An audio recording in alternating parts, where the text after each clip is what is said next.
I feel like I'm about to get emotional now. Oh.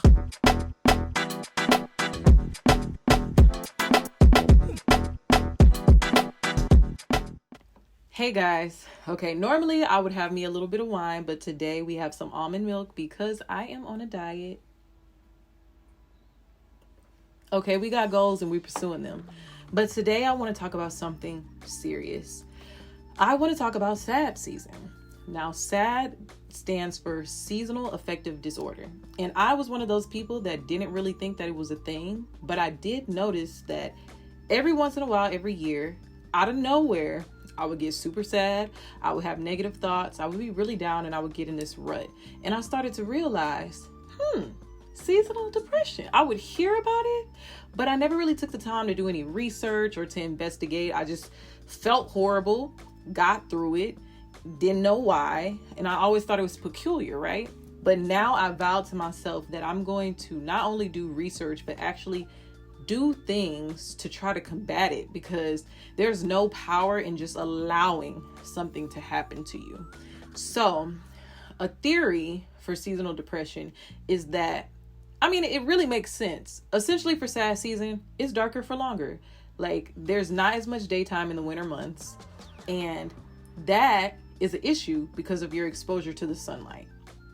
One of the main theories that support seasonal depression is that lack of sunlight can negatively affect a part of your brain called the hypothalamus. Now, I don't know if I'm saying it correctly, but I will have it below. And this is a bad thing because it stops it from properly working, which affects the production of melatonin in your body. So melatonin in our body is what helps us feel sleepy.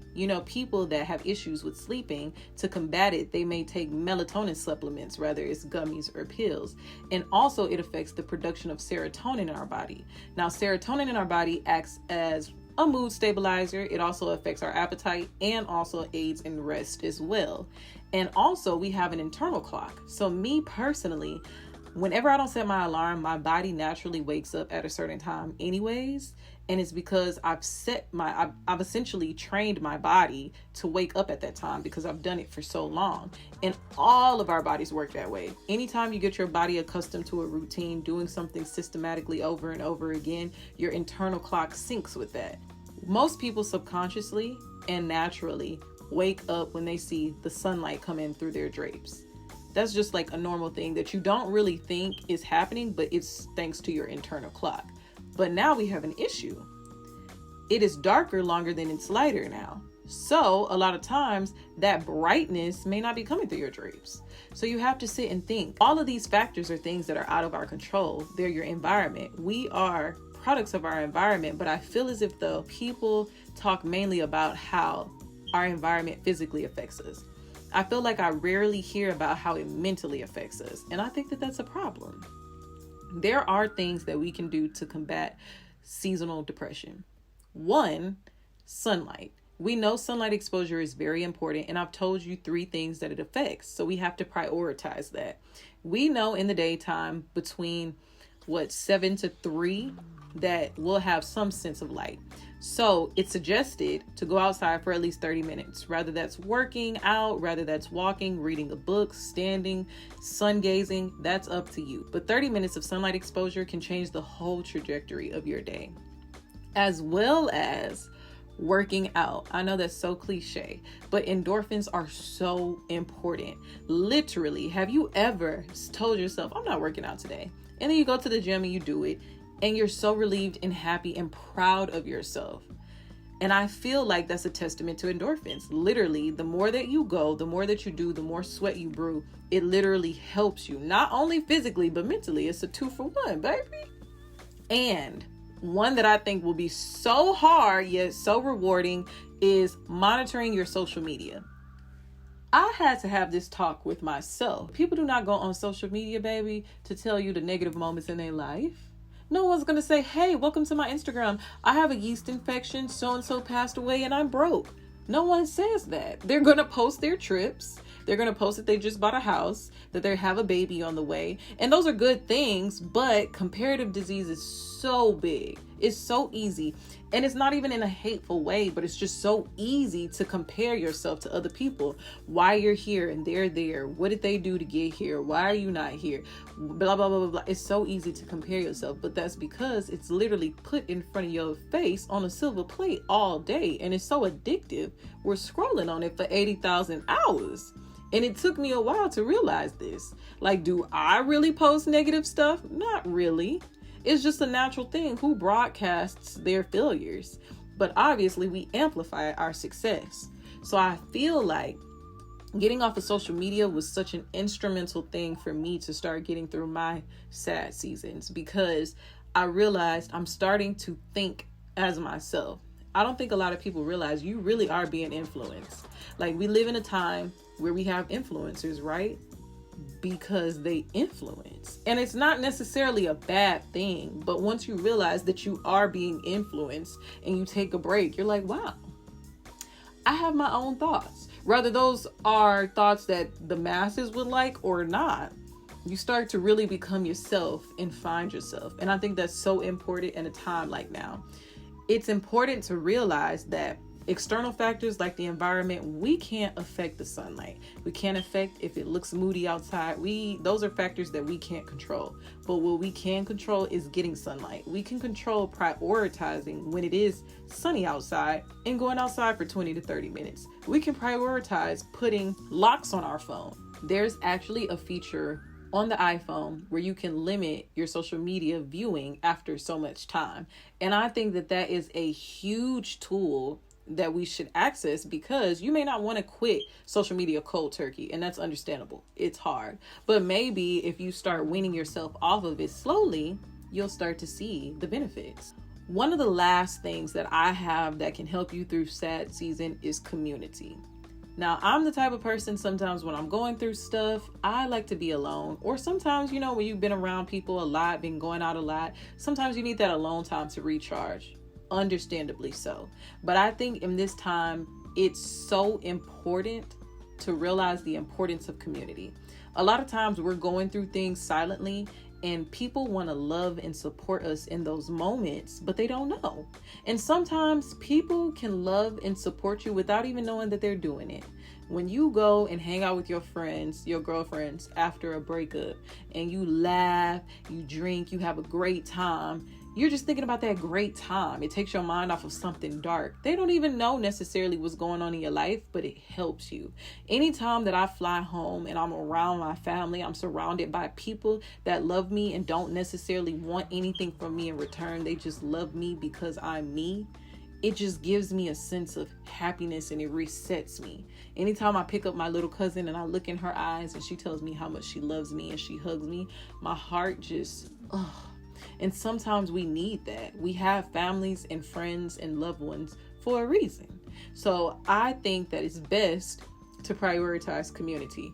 Rather, if you are somewhere where your family is around, pick a day out of the month to hang out with your family. Hang out with your favorite cousin. Hang out with your mama. Go on a date with your dad. Go out with an uncle, whomever you want. Or if you're not around your family, because me personally, my family is everywhere. And I don't really have a lot of family here in Texas. But what you can do is pick a day out of the week. Pick a day out of the month to call a family member. Call your favorite cousin, your favorite aunt, whomever. Talk to them for 20 minutes and watch how it just fulfills you. You just feel way better. And what I've learned also is this season isn't just hard for you, baby. This season is hard for everyone. Your mother is still a woman at the end of the day. She still has emotions, maybe a period, and she may be going through it. The difference is she's older and she's gone through way more sad seasons than you. So you going on a date with her may help her through her sad season. Your father is still a man at the end of the day. I feel like we fail to realize, like, our parents and people that raised us, our grannies, whomever that may be, people in our lives, our aunts, our uncles, whomever is near and dear, we're all humans. We all go through a roller coaster of emotions, and they're all valid feelings. So community is important, because while you're hanging out with these people so that they can help you get through your sad season, you never know whose sad season you're helping get through. So I just wanted to talk about this honestly because I had a moment. I've actually been kind of nervous about this time coming up because I know that it happens out of the blue for me. One day, it just hits me like a ton of bricks. I just get sad out of nowhere. It literally, there's no timing it. It just happens, right? And it happened. Literally this week, I cried my eyes out. I didn't even necessarily know exactly why I was crying. If you were to ask me, hey, Cyan, what's going on? Why are you crying? It wasn't just one thing. It was like a buildup of things. Like I just cried my eyes out. I know people don't like crying, but I'm the type of person, I hate crying. I hate it. It makes me very uncomfortable. But I somewhat had an epiphany. I realized after crying, I felt so amazing. Like letting it out. I don't know. It was something so therapeutic about letting myself feel, letting the emotion flow, and then getting some good rest. I don't know about y'all, but after I got my little spankings, or after I cried my little eyes out when I was younger, that would be the best sleep ever. But in all seriousness, we are humans. We are not robots. So at any moment, it's completely humane for you to have an emotional moment. Whether that be tears, anger, frustration, happiness, whatever have you. If it's an emotion that is unwelcomed, I invite you to sit with your feelings. Journal what it is, talk to God, whatever helps soothe you. But realize there's no weakness in allowing your body to just be. Letting your tears just flow. Letting your thoughts just come out on that paper. Even sometimes recording a voice memo and listening back to it, you may be able to find things that you didn't really realize beforehand. Find whatever that practice is. And I assure you that it will be monumental to your personal growth. I just want to be a better person, and I would like to inspire others to be a better person. So as I learn how to navigate through sad season, if there are any practices that you have or any knowledge that you're aware of, please comment it below because it could definitely help a person, including myself. And I encourage you to find a friend. And if not, girl, we friends. We friends. Feel free to leave me a comment, anything. Community is so important. And there's been so many times in my life that if I didn't have somebody, I don't know how I would have made it. Now, I know that was a little hard, but I do want to start talking to y'all. I want us to have this fellowship where we can sit down and we can talk about the tea. Now, the topics may not always be that hard, but it just seemed just since we're literally in that season, and it's a struggle of mine that I've had for a very long time. But if you felt touched by my words, or if anything that I said brought some sense of value to you, please let me know. Don't forget to like and subscribe, and let me know any topics that you love for me to talk about, because baby, I'm an open book when it comes to helping people and when it comes to us just growing together. Let's grow. As always, I love you. I hope you have a great day.